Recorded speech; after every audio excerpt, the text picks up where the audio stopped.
Hello, and welcome back to my slow English podcast.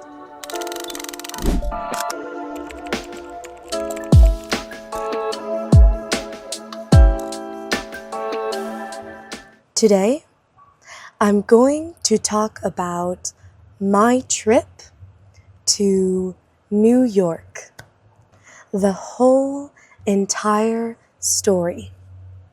From the moment I arrived at the airport to my home in Nebraska to New York and back in Mexico City.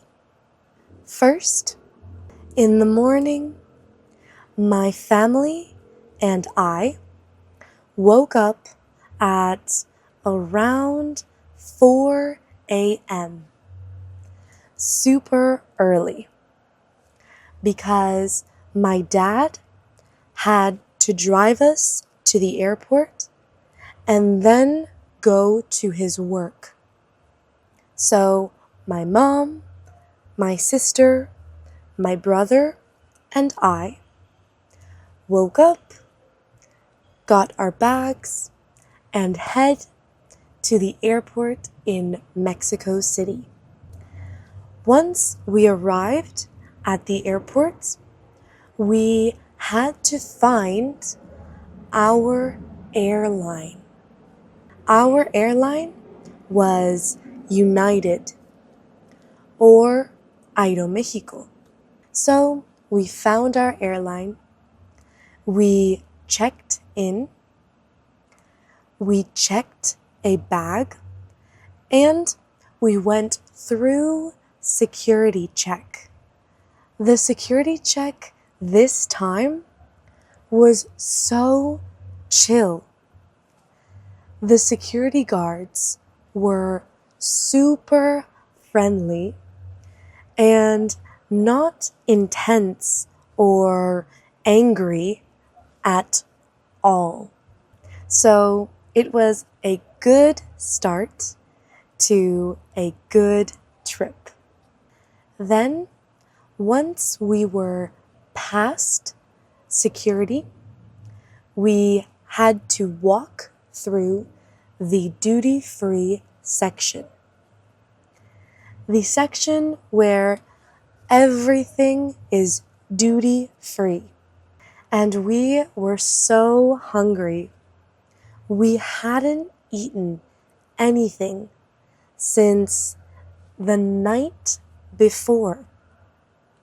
So, we all made a unanimous decision to get breakfast at Carl's Jr. And it was so yummy. I had the deluxe meal that has pancakes, bacon, tater tots, and a piece of toast. My brother and my sister got the breakfast burrito, and my mom got the breakfast burger. We had plenty of time to find our gate. So we were in no rush. We were in no hurry. We took our first flight in Dallas. That was our first layover. And then our second flight to Omaha, Nebraska. And that's where my aunt picked us up in her car and drove us to her home. I saw the big roads right away. The roads in the United States always surprise me. They're so big. They're unnecessarily big. with almost no cars, just roads. I can't imagine walking somewhere in the United States. Right away, my aunt took us all to eat ice cream. We got the biggest ice cream cones I've ever seen. You can't even imagine. Unnecessarily big. But they were very friendly at the ice cream shop, and it was a very delicious ice cream. We relaxed at my aunt's house for a few days, and we ate some delicious fresh vegetables from my aunt's garden. And after a few days, we went to my cousin's graduation. He is 19, graduating from high school. My aunt, my cousin's mom, made a huge celebration. She went all out on this graduation party. She had an ice cream machine, unlimited ice cream. She had a candy table. She had hot dogs, hamburgers, nachos, and lots of fun games like Jenga or tic-tac-toe. The graduation party was really fun. And for the next few days, we hung out at my aunt's house. My aunt's house is in the same city where me and my family used to live.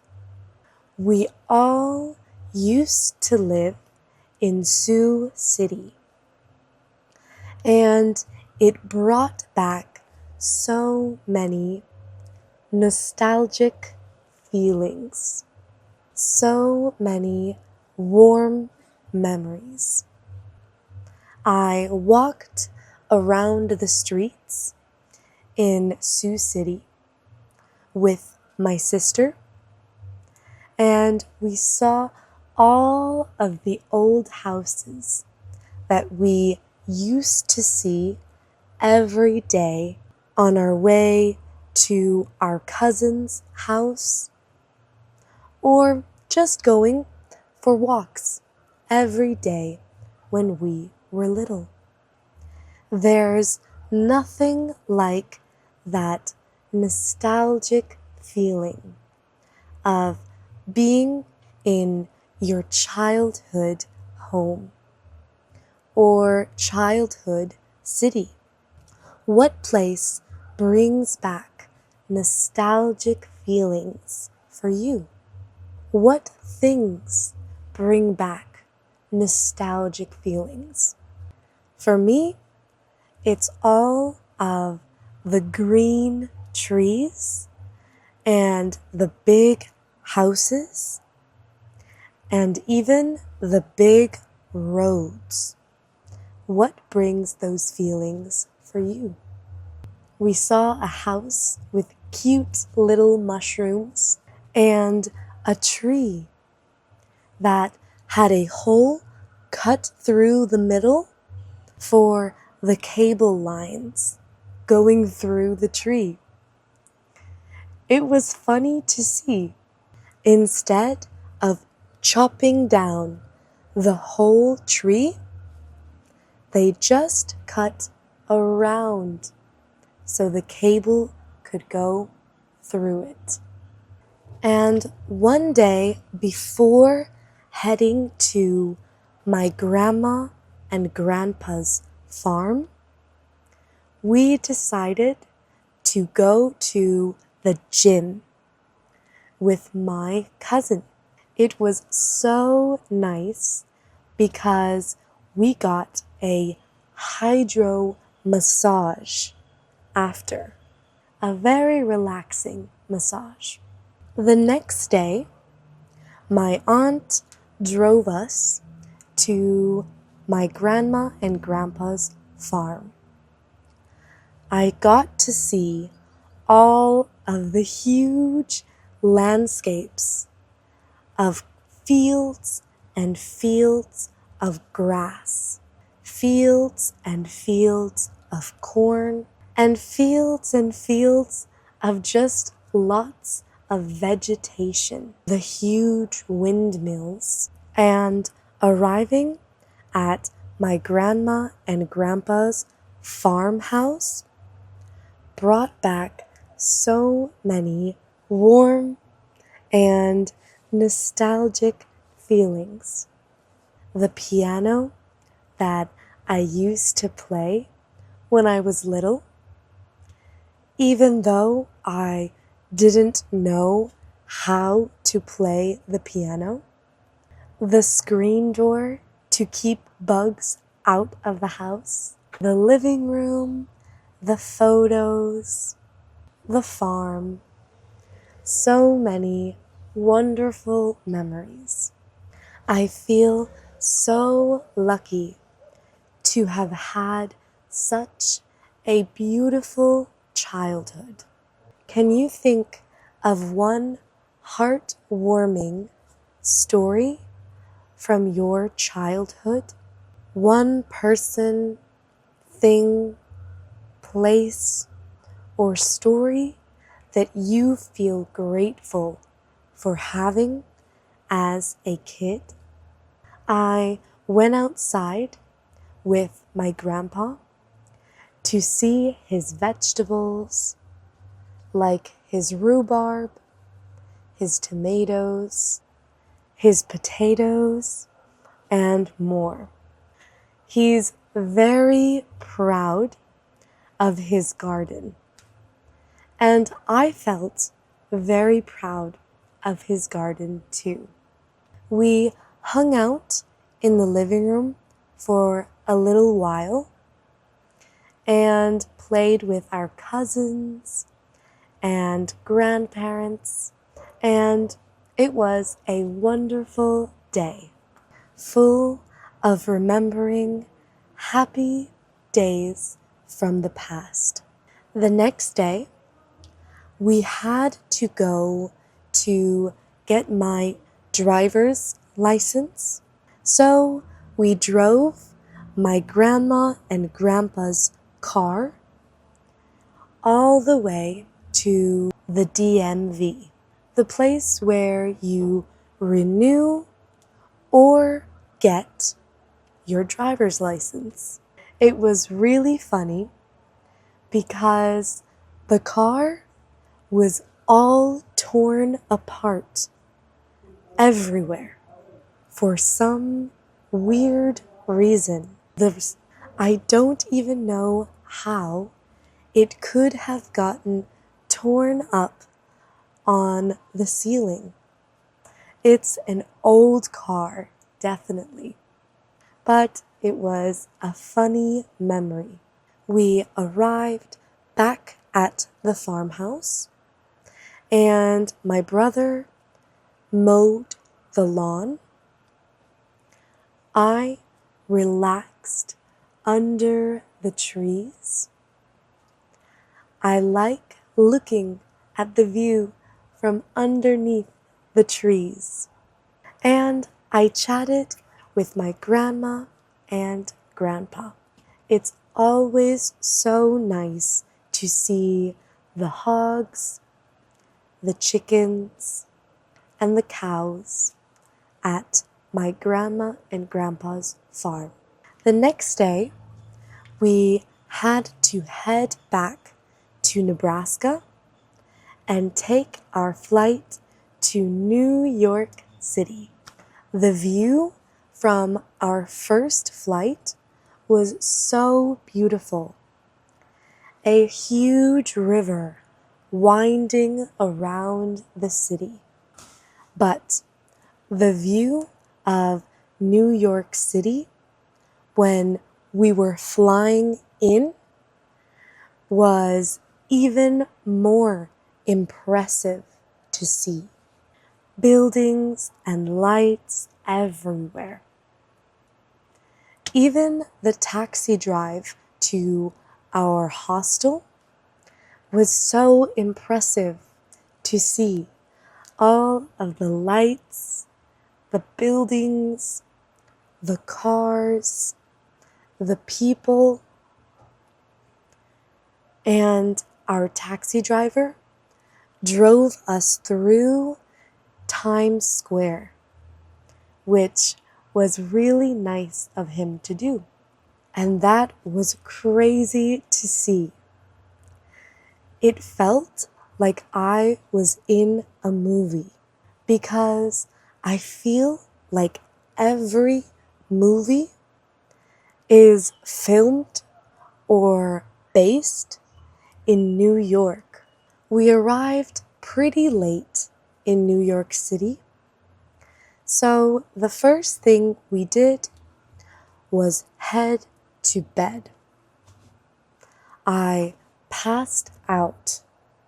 We were all so sleepy, but the next day we all woke up early to walk around the city. We saw gift shops, construction sites, the Rockefeller Center, buildings and more buildings. It was sprinkling on our first day, just a little bit of rain. And for me, that was perfect. That way, we could walk all around the city without feeling hot. We ordered at a food stand in the streets. I ordered a chicken kebab because I love kebabs, and it was pretty decent. But it was $20.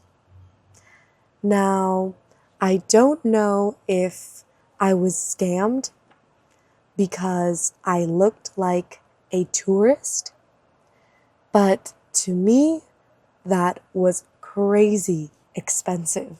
I still sat down at Central Park and enjoyed my kebab, my $20 kebab. We saw some street performers, but they didn't really do anything that impressive. It was pretty average. I think they're just good at scamming people, getting you to pay attention to the show so that behind you they can take your wallets and your phones. So be careful. Be aware in big cities. Is there a big city in your home country where you need to be aware of your surroundings and careful with your things? Later that evening, we ate some chicken strips and French fries at Cane's. It's the first time that I've ever been to Cane's. It was pretty good. Then, for desserts, we had to get a crumble cookie.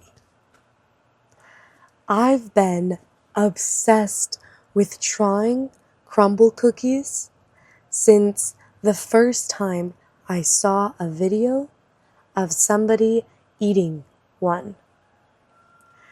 I've been dreaming of this moment for so long because in Mexico there's no crumble cookie. We tried a snickerdoodle cookie, and it was everything I expected and more. I definitely love cookies, specifically doughy cookies. So maybe I'm being biased because of that. But in my opinion, they're the best. Have you ever tried a crumble cookie? If not, would you like to? The next day, we woke up, got some smoothies and some ginger shots, and we took the subway to see the Statue of Liberty. And like I said before, it felt like I was in a movie.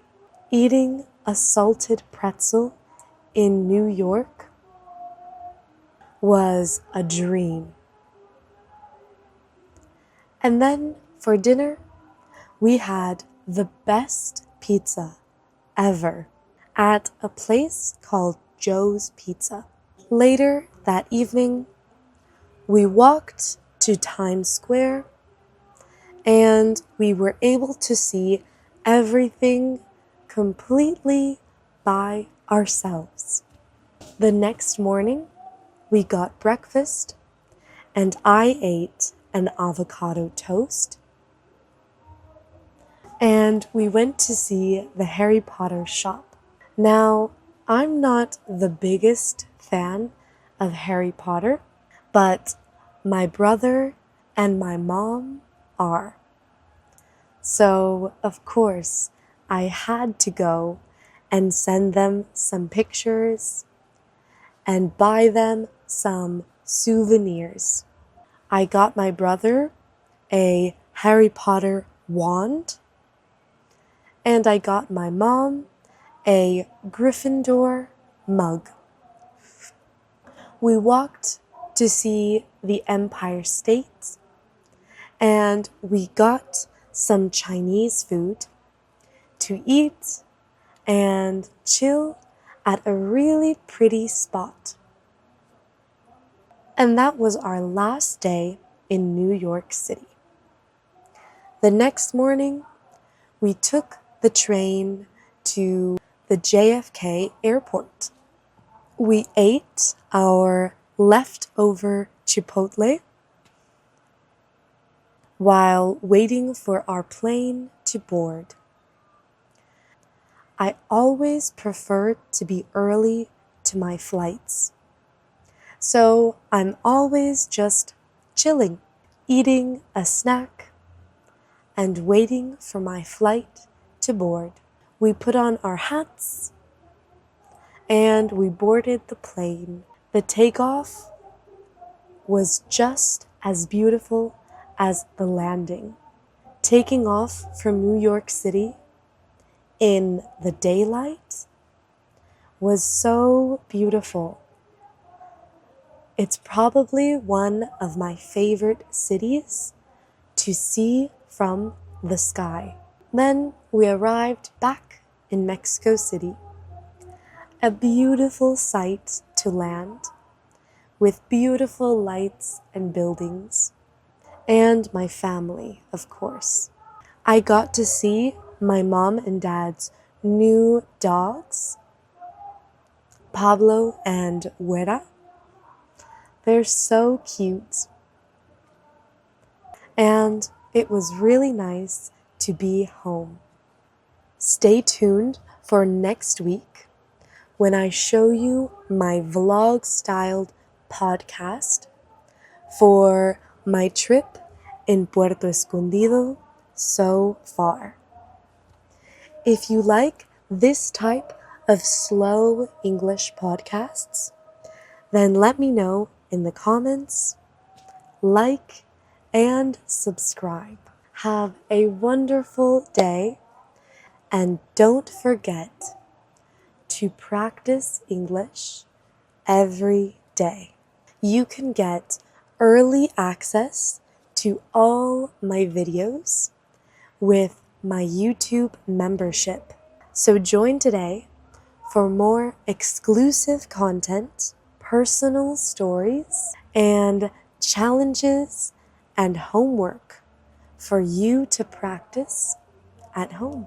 Have a wonderful day. I will see you next time. Bye.